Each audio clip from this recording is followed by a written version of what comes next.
A lot of you Dynasty players are really focused on this 2025 draft class. We did a mock draft a couple weeks ago, but even since then, a lot has changed in the college football landscape, in the projected NFL draft landscape. And so let's go through, we'll do another mock draft this week. We'll go a little bit further than 12 guys so you guys can get some of the other guys you have on your radar. But these are guys, again, if you have rebuilding teams in Dynasty, you should have your eye on these guys. And we've got some good special announcements coming up about this class and our content that goes along with it here pretty soon. So let's start. I will take the 101 because I want it. I got it last time. So yeah. I mean, that's I'll give it to you. Ashton Jeanty is going to be my pick. I don't think you can justify anybody else going here. Even in Superflex leagues at this point, like not unless there's a rushing QB prospect that's drafted top 3 like Jaden Daniels last year. But even then, like I feel like I'm at the point now where I can't die on the Superflex hill of like not you have to draft. Not this year. I don't know if I'll ever get there again, honestly. Like because it's just that landscape has changed so much. In the mocks that I've been doing, actually, you have seen quarterbacks continue to be really heavily favored at the top of Superflex, which is interesting. I'm not taking some of my best teams are the ones where I went wide receiver heavy up top. So and it was the riskiest strategy, and it worked. And so with somebody like Bijan, who you took obviously very early a couple of years ago, Bijan has pretty much maintained his value. Bijan is he's a top 5 running back on the season now, right? So drafting somebody like this first overall in rookie drafts can pay off if the prospect is good enough. Ashton Jeanty's out here smashing records. We talked about this in the first video, but a junior at Boise State, he's 5'9", 215 pounds, so he has that workhorse size that you want to look for in a running back. He's not going to have any BMI issues, and we're obviously BMI boys. But his 2023 season featured a lot more receiving usage than it has this year. This year, it's like, here, let me break every single rushing record that I can. Yeah. I feel he's projected. We have him right now mid to late first. I would even say it could be anywhere from I would say anywhere in the first round. It could be anywhere in the first round right now is where Ashton Jeanty could go. It's going to depend on how how NFL scouts weigh the fact that he wasn't playing in a power conference, right? Mm-hmm. Yep. A power conference. Again, I was going to say, where do you think he's going to be drafted? That's here's our 2 cents. We have differing opinions between Nathan and me and Ryan Bread, who is our lead rookie guy on our team. I personally don't care at all. I have Ashton Jeanty at the 101 no matter what, because I don't think the competition is. It doesn't matter. You watch him; he is that good. Ryan cares. I personally don't care if he goes at the end of the first round. Like if he goes at the end of the first round. But do you care about the competition? Does that make a difference for you? No.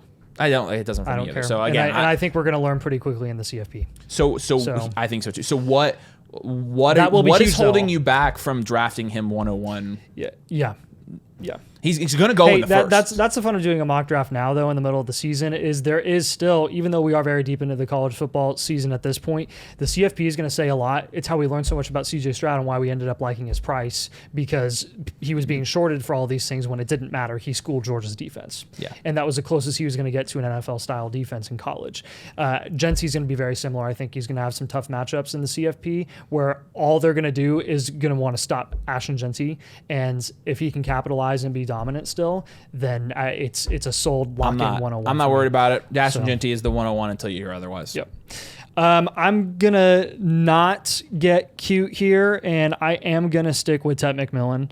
I'm going to go with Tet McMillan here as a top wide receiver because I still think that he is objectively the best wide receiver prospect in this class so far. Arizona has had a rough year. There's no way around it. It's been really bad. But with Tet McMillan, the dude is 6'5", 212. His production last year in 2023 was phenomenal. It was ridiculous. I don't see a scenario again. We're in a situation now where it is a legitimate concern where a lot of these prospects that we're talking about even now may go back because they're making so much money in college. I think Tet's going to declare for the NFL draft, and I think he's going to get really solid first round draft capital. I think in an NFL landscape now where you're seeing so many teams be incredibly successful and explosive offensively with alpha wide receivers, and those wide receivers being ultra productive right out the gate, Tet McMillan is made for today's NFL. And you're going to have a ton of teams that are drafting really, really high that are going to be in need of alpha wide receivers with mediocre at best quarterbacks. And I think they're going to take a shot on those wide receivers because of this quarterback class now not being as much of a sure thing. Yeah. And you, even guys like, for example, Trevor Lawrence, a very similar type of situation where they knew they were going to have to pay him. They were kind of uncertain about what he was going to be long term, but they drafted Brian Thomas in the first round to help him out, and Brian Thomas has been dominant and amazing. So very similar situation with all these guys being paid so much money at the quarterback position. You're going to have them take shots on these wide receivers, see if they can elevate their play. Yeah, and on mock draft database, right now he is slot at number 7 in the consensus mock drafts. So he's clearly being mocked there consistently. Another guy that's been consistently top 5, I'm going to take here at number 3, is going to be Cam Ward. 8. And we nice. took... He was the other guy that I was considering. And we were considering Carson Beck at the time we recorded our last video, and since then Carson Beck's really not been that good, and I think his NFL stock has gone down considerably since we made that video. So Cam Ward, we did have somebody on the last video comment and say that he didn't have any rushing upside going into the NFL. He absolutely does. Maybe not because he's not Jalen Milroe in terms of like explosiveness running the ball, but when you're looking at 2023, we played at Washington State, he did have 8 rushing touchdowns. And so when we're talking about some rushing upside, we're talking about supplemental rushing fantasy production. And Cam Ward at 6'2", 223 pounds, where he can run, he can use his legs to extend plays, and also does have some down the field upside similar to, I mean, Pete, look at what Bo Nix is doing in the NFL, guys. Like, if he can do it, Cam Ward can absolutely do it. And of the guys who you consider guys with rushing upside, Shedeur Sanders, Cam Ward, Jalen Milroe, I think Cam Ward has the best arm. There's some concern about his arm strength, but I think right now, you know what that sounds really similar to? Yeah, I do know who that sounds very similar to. Yeah, but I honestly, Jaden Daniels. I'm not worried about it too much. And I think he is going to go probably early first in the NFL draft, and I think you're going to have to take shots on guys like this. In Superflex leagues, you're going to see rushing upside quarterbacks, which there's multiple of them in this draft, get pushed up boards. In fact, I guarantee all 3 of the first quarterbacks on the board in our draft today are going to be rushing upside quarterbacks, if I had to guess. Yes. So Cam Ward for me at number 3. Yep, I'm going to push this guy up boards. We had him a little lower last time. I am so in on Emeka Egbuka. I freaking love him. I've liked him for a while, since I mean, even before last year, we watched him play and how good he looked alongside guys like JSN, guys in that offense that he was producing, who are now really good NFL talents. And even as a true freshman, again, he looked really, really solid. This year, after staying, because he was banged up last year, didn't produce at the levels that we expected him to, I think that ended up being one of the best moves for him to really boost his draft stock. And Ryan agrees. I believe that he's pushed himself back into the first round conversation. Not just first round conversation. I think he could go as early as mid first. I think he is that talented. I think he is that good he can be a possession wide receiver. He can make plays down the field. He can play on the outside. I think he's more versatile than some people give him credit for. He's 6'1", 205. Again, some of this is helmet scouting, yes, but he has been productive with C.J. Stroud. He has been productive with a way worse quarterback than C.J. Stroud, and he's been productive with a okay quarterback this year at Ohio State, who I'm not high on that offense overall, but I think Egbuka has been a bright spot in that offense and has been consistent, and I think that's just going to carry over into the NFL. I think he's going to be fine. And interestingly enough, which we're not going to make this totally publicly accessible yet, but it will be at some point this season. When you're looking at the Bakery, which is the analytical model that Ryan uses to evaluate all these prospects, it's very good when you're looking at the historical hit rates. Egbuka is actually the wide receiver 2 when you project both of these guys first round draft capital. I do think both Egbuka and Luther Burden, who I was talking about as the other guy here, I think both of them do get first round draft capital. And it is interesting that the Bakery is going to give Egbuka the nod there, because I'm a big Egbuka fan. I was last year especially, but I am also a huge Luther Burden fan, and I think it shouldn't be a shock here that I'm going to go ahead and take my shot on a young wide receiver in Luther Burden. Junior Missouri, 5'11", 208 pounds. He's 5'11". He's too short. I know. I mean, to be fair, 5'11" in today's NFL is tall. Yeah. You got so many guys coming out at freaking 5'8", 5'9", right. like, you know. But anyways, last year, I'll give you last year's stats. We don't have a full set of statistics for this year, but 86 receptions for 1,200 yards, 9 touchdowns. Obviously, he was a 5-star prospect. He was the number 1 or number 2 ranked wide receiver in his class. I can't remember, but he's a guy I had an eye on when I was playing in a Devy league a couple years ago. He didn't really do a ton in his freshman season. His sophomore was his breakout season. And he's a guy that plays a lot out of the slot. He's really efficient. He is a pretty good possession wide receiver. And so I think a lot of people will point to Luther Burden this year and maybe say, yeah, he hasn't really done a ton yet. And because of that, I think people are going to be a little bit more hesitant to draft him over somebody like Igbokwe. I think these guys are very comparable. I think Luther Burden at the end of the day is probably going to be drafted higher. That's just a shot called at this point. But he has played in, let me count, 1, 2, 3, 4, 5, 6. He's played in 8 games, 40 receptions for 450 yards and 4 touchdowns. The stats do not jump off the screen here. And this is and I'm a numbers guy, so I'm going to be honest with you. I'm uncomfortable doing this. I'm uncomfortable taking him over one of the QBs that Nathan's going to take at the next pick. But this is out of my comfort zone because he doesn't pass the analytics test from a production standpoint for me. I just think from a talent perspective, he's that good. And it's not like Missouri's been bad this year either. That's the other thing. And tell me his production again this year and what he's been doing. 40 receptions for 450 yards and 4 touchdowns in 8 games. So, I mean, you can do the math. That's about 5 receptions a game, right? And about 50 yards per game and about a touchdown every other game. Yeah. So I wonder if he's going to be a very Keon Coleman-esque prospect from a production perspective in that he doesn't really do a ridiculous amount in college, but his athletic ability and his talent alone is going to push him into probably the late first round. Which, to be fair, from a reception standpoint, he's on almost the same track he was last year. But from a yard standpoint, he's averaging 3 less yards per reception. And so that's where his yards are actually taking a hit here. Yeah. So you do also see him occasionally get some end rounds and stuff like that. He's pretty versatile.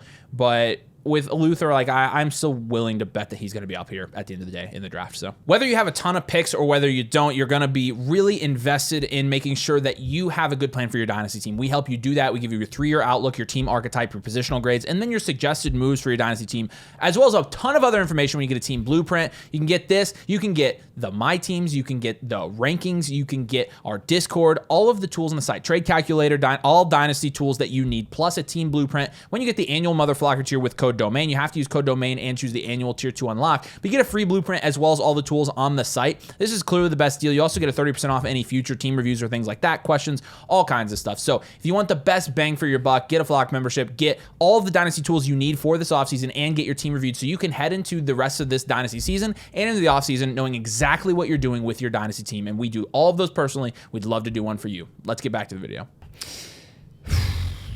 I feel like you have to take one of... This is really tough for me. I feel like you have to take one of Milroe or Sanders here. Yeah, I'm probably gonna take the guy you don't. I'm gonna call my shot, and I'm gonna go with Shedeur Sanders. I just prefer him as a quarterback prospect over Milroe at the moment. This could obviously change. A lot of it, again, will probably change because if you were to guess, we'll see what Alabama does against LSU. But assuming they beat LSU, they're probably going to be in good position to make the playoff. Again, all of this can change because we have so much left to see in college football even this year. We'll see if Alabama can even make the CFP. If they do, if they can, have a nice showing against LSU this weekend, all TBD. For now, I'm going to go with Shedeur Sanders. I think that he alone, and not he alone, Travis Hunter as well, but Shedeur Sanders I think he shows so many traits that are translatable to the NFL as a quarterback. I think he is mobile. I think that he is able to effectively escape pressure while also keeping his eyes down the field. I think that he is able to effectively push the ball downfield inside the pocket when there is a pocket with that offensive line. And I think that he can throw to guys other than, Travis Hunter. I think that he is able to elevate the assets around him, the wide receivers around him. And he's tall.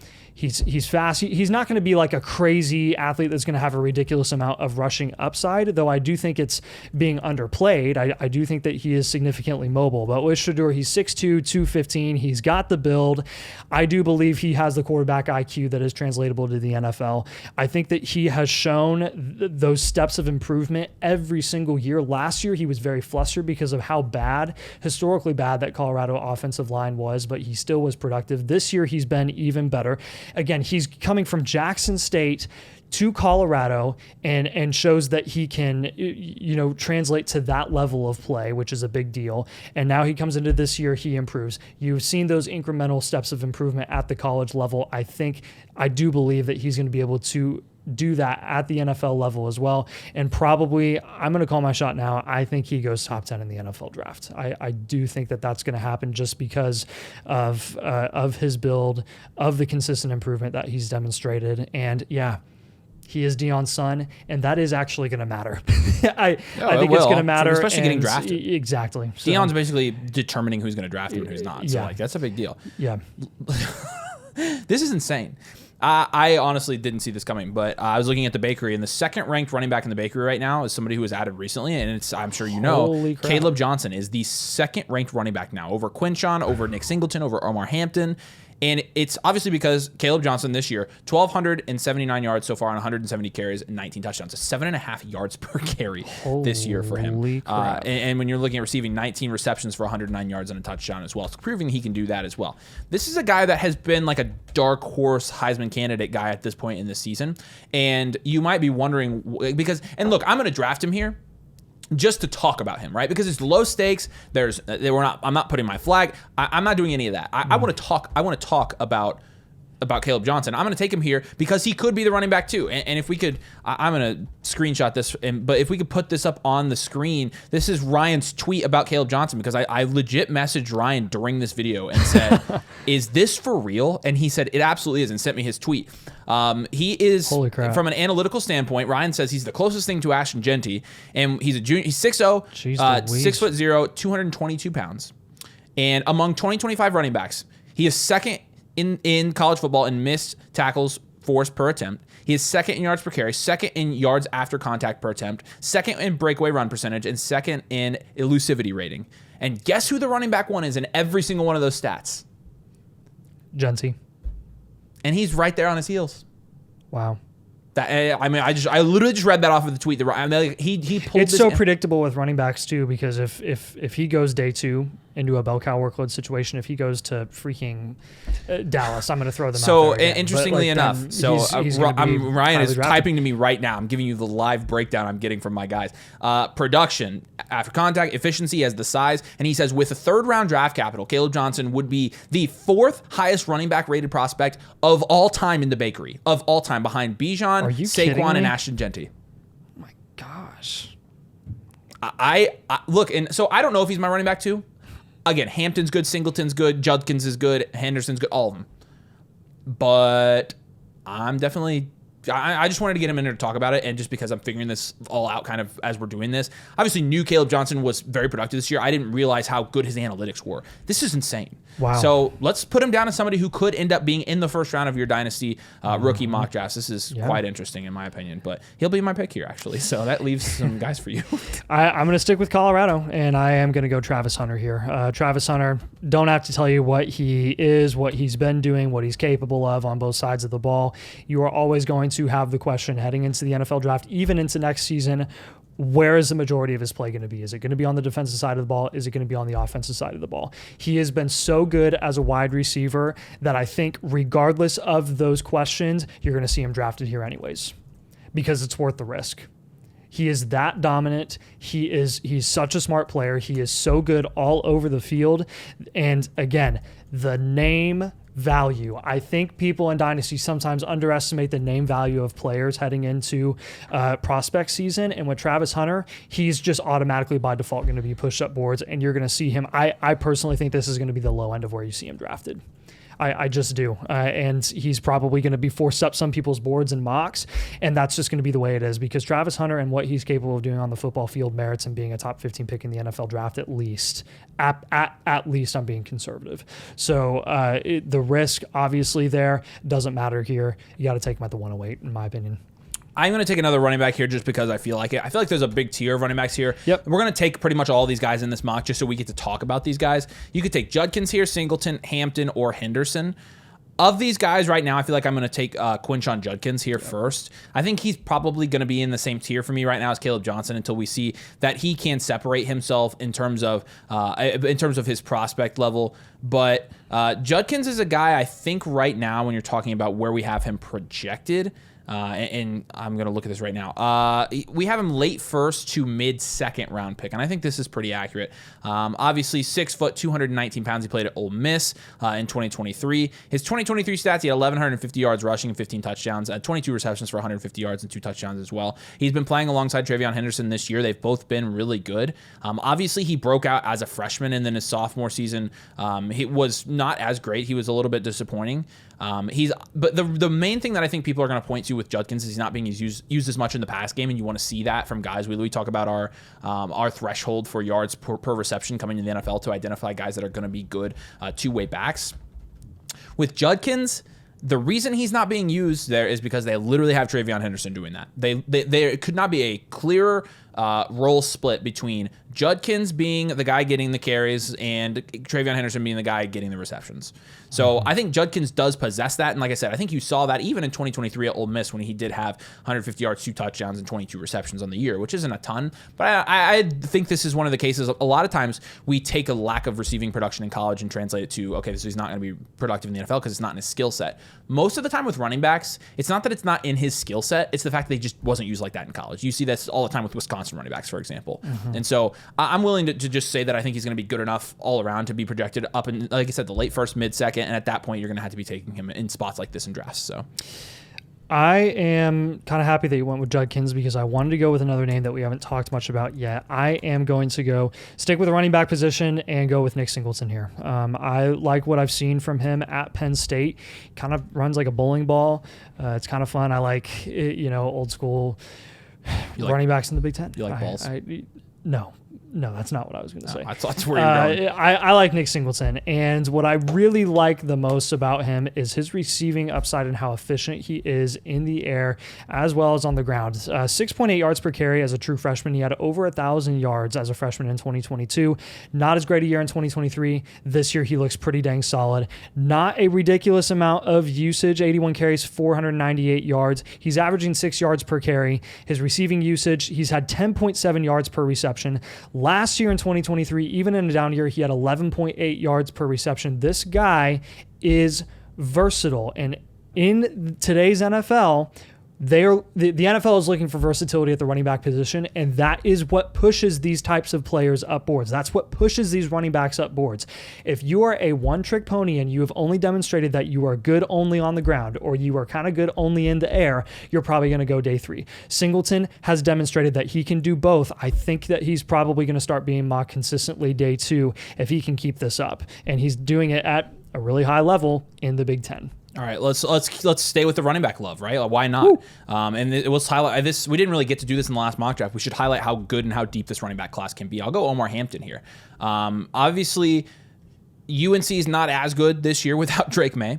Last year, he wasn't used as much with Drake May being the quarterback there. They didn't really need to run the ball, and so he still had 1,500 yards and 15 touchdowns last year. With that being said. He didn't get a ton of receiving usage, but this year he came out. Right now we have him projected in an early to late second round pick, anywhere in the second round. And this year he's been really productive. 213 carries in 9 games for 1,100 yards and 13 touchdowns. He's averaging 5 yards per carry. And again, when you're looking at some of his splits from a receiving game perspective, in all of 2023 he had 29 receptions for 222 yards. And so far this year, 26 receptions for 265 yards and 10.2 yards per reception, which is above that threshold we like. Last year he would have been just below it. This year he surpasses it. And so I definitely think he comes out. I definitely think he's showcasing that he does have that receiving skill set to his game. He obviously is very productive there. He's playing in a Power 5 conference. There's really not a whole lot to dislike about Omar Hampton. He's just part of a running back class where you've got Singleton, you've got Judkins, you've got Caleb Johnson now coming onto the scene. But this is good, right? I mean, spending a late first in Dynasty on a running back, in my opinion, is one of the best ways to build good Dynasty teams. And even spending, I mean, honestly, we talked about this at length last year, but spending thirds and fourths on running backs there's no better way to do it. I have come up with so many value wins because of Braylon Allen, because of Bucky Irving. Kamani Vidal has started to gain some value in Dynasty. Like the best possible time to invest in the running back position is during the rookie drafts. We have said this so many times.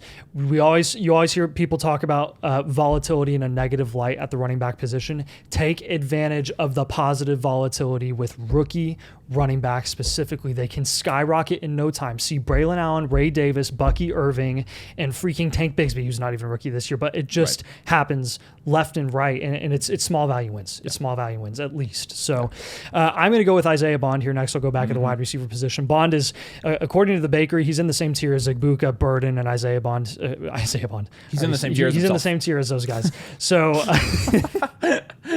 oh my gosh. He's the 4th wide receiver in the Bakery. He's actually ahead of Travis Hunter, which, again, personally, that's going to be mainly based off of the questions that Hunter has going into the NFL and what he's going to do. Isaiah Bond is going to be, he's been productive at Alabama. He's been productive at Texas. He's done it at 2 big-time schools, and he's been a really solid option for Milroe and Quinn Ewers. So I think I don't have a ton of breakdown for Isaiah Bond because his production and where he's playing and the quarterbacks he's playing with is kind of spoken for itself. It's just going to really depend on what does he do kind of on the home stretch here at the end of this season, and does he declare, how does he test at the combine, and then we'll really see where he's going to be solidified from a draft capital perspective at the end of the day. So there's 12 picks. Let's go ahead and knock out a couple more here. We can just bounce these back because there are some guys here that obviously are going to be in the conversation for going in the first round. Yep. That we didn't talk about. So I'll just bounce these back and forth. At the 201, I think at this point, if Milroe makes it here, you have to take Milroe. Yes. So I think Jalen Milroe probably ends up in the first round somewhere, but with these running backs, maybe switching back and forth with him. So he's definitely on my board. Yeah, I got to go with Travion Henderson. I don't love the guy, but man, he shows some amazing flashes at Ohio State. And I think that he,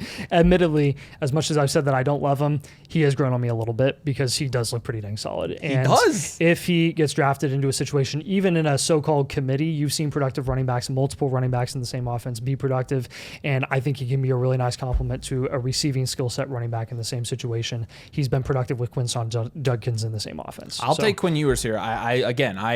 Quinn Ewers is my guy. Yeah. He hasn't looked as good since we recorded that video, unfortunately. Maybe I jinxed him, but I still do like Quinn Ewers. I think he's going to get respectable draft capital. In a Superflex league, you're going to take the quarterback value here that falls. Yeah, I'll go with Ollie Gordon here. I'm really worried that Ollie Gordon is going to go back for another year, as disappointing as he's been this season.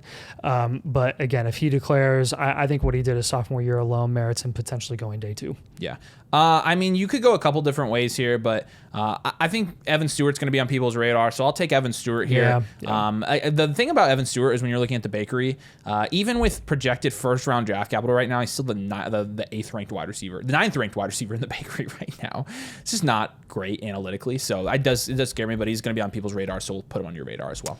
Yeah, I'll go with the next highest-ranked wide receiver in the bakery that we haven't taken yet, and I'll take Trey Harris. Yeah, Trey Harris is an older prospect. He's been in college for 5 years, but man, has he been consistent the last 3 years. Just under 1,000 yards every single year dating back to 2022. This year he's going to eclipse that. His yards per reception every year has been over 14 yards per reception. He's got explosive playability. When you're just looking at his stats alone, it reminds you so much of Xavier Legette, but he's actually shown it more than 1 year.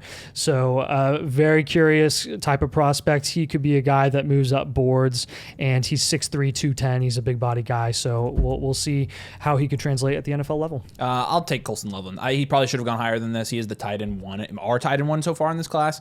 We'll kind of see where he lands. Just depends on the overall class. It really is, because there are a couple solid tight ends in here. When you're looking at the bakery, it's him and Luke Lackey in the top tier here.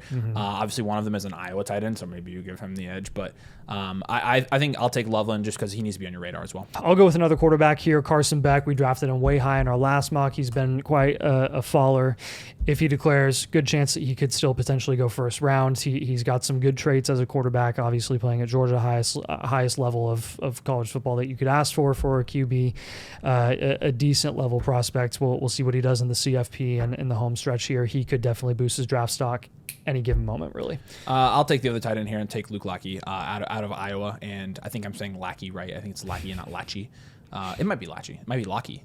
I don't know. You tell me in the comments, because this is we're getting used to these prospects still. But tight end 2 in this class, I think him and Loveland. I think the Big Ten has the 2 best tight ends in this class. So give me Trevor Etienne. He's got that name, Brent, which does not even matter anymore because Travis Etienne sucks. But Trevor Etienne out of Georgia, played at Florida, playing at Georgia now. He's shown some nice flashes on the ground and in the receiving game as well. Just got to be consistent.